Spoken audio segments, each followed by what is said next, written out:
Hi hello welcome to curly waves and vlogs. ఏంటి makeup videos బదులు cooking video వస్తుందేంటా అని ఆలోచిస్తున్నారా? అవునండి, ఇప్పుడు అధిక మాసం కదా, అందుకని మేకప్ కొంచెం బ్రేక్ వచ్చిందనమాట. మళ్ళీ అధిక మాసం తర్వాత నా బుకింగ్స్ నేను కంటిన్యూ చేసుకుంటాను. అప్పటి వరకు మిమ్మల్ని ఎలా ఎంటర్టైన్ చేయాలా అని ఆలోచిస్తూ ఇలా కుకింగ్ వీడియో పెడదామని మీ ముందుకు వచ్చేసాను. ఇవాళ మా ఇంట్లో స్పెషల్ ఏంటో తెలుసా? తలకాయ కర్రీ. అదేదో హడావిడిగా పెద్దగా చేయాల్సిన పని లేదు, చాలా ఈజీ అండ్ సింపుల్గా చూపిస్తాను, చూసేద్దాం పదండి. అన్నట్టు మర్చిపోయాను, నా ఛానల్ని అయితే సబ్స్క్రైబ్ చేసుకోండి ప్లీజ్. ఫస్ట్ తలకాయ కర్రీ బాగా కడుక్కొని అందులో మీకు వీడియో మొదట్లో చూపించినట్టు కారం, పసుపు, అల్లం వెల్లుల్లి గడ్డ వేసి బాగా కలుపుకొని పక్కన పెట్టుకోవాలి.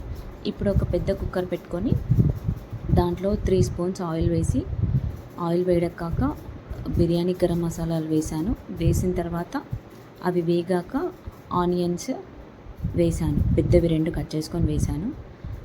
అది బాగా ఆయిల్లో వేగాక పుదీనా వేసుకొని, పుదీనా కూడా బాగా ఆయిల్లో ఫ్రై అయ్యాక మళ్ళీ కొంచెం అల్లం వెల్లుల్లి పేస్ట్, పసుపు కూడా వేస్తున్నాను. ఇలా ముందు కలుపుకొని పెట్టుకున్న తలకాయ కర్రీని అలా ఆయిల్లో వేసేసి మంచిగా కలుపుకోవాలి. అలా కలిపి మంచిగా కలుపుకున్న తర్వాత మూత పెట్టేసి కొద్దిసేపు ఆయిల్లో మగ్గనివ్వాలి.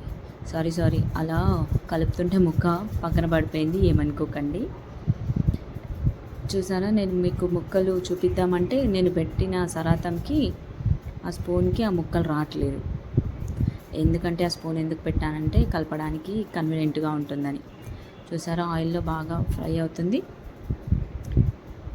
అలా ఫ్రై అవుతున్నప్పుడు మంచిగా మళ్ళీ ఒకసారి కలుపుకోవాలి, ఎందుకంటే కింద అడుగంటకుండా ఉంటుంది కాబట్టి.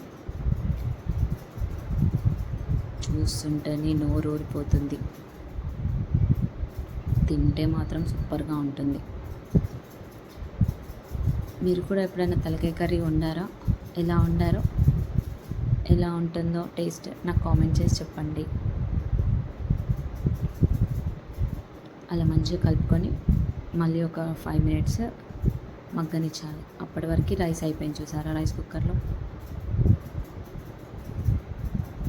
ఒక నిమ్మకాయ సైజ్ అంత చింతపండు రసంని అందులో పిండుకొని నేను దాంట్లో పోసిస్తున్నాను.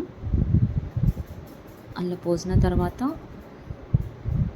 మనకి ఇంకా గ్రేవీ కోసం ఆ ముక్క ఉడకడానికి విజిల్ పెట్టుకుంటాం కాబట్టి ఇంకొక గ్లాస్ వాటర్ కూడా యాడ్ చేశాను. చూసారా, చేసి దాంట్లోని 2 స్పూన్స్ ధనియాల పొడి కూడా వేశాను, గ్రేవీ చిక్కపడడానికి. మళ్ళీ టేస్ట్ కూడా చాలా బాగుంటుంది ధనియాల పొడి వేస్తాను కాబట్టి. అలా మంచిగా కలుపుకొని, నా కుక్కర్ అయితే 10 విజిల్లకు కానీ ఉడకదు. మరి మీ కుక్కర్ ఎన్ని విజిల్స్కి ఉడుకుతుందో అన్ని విజిల్స్కి మీరు కుక్కర్ మూత పెట్టేసుకోండి. సరిపడా ఉప్పు కూడా వేసేసుకున్నాను. మళ్ళీ ఒకసారి కలుపుకొని బాగా ఉప్పు మంచిగా కలిసేటట్టు కలుపుకొని కుక్కర్ మూత పెట్టేసేయడమే, అంతే. 10 విజిల్స్ వచ్చేదాకా వెయిట్ చేశాను నేను.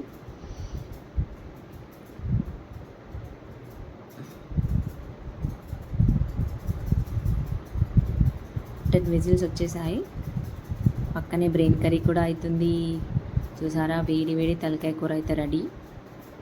కొంచెం కలుపుకొని గరం మసాలా వేసుకున్నాను.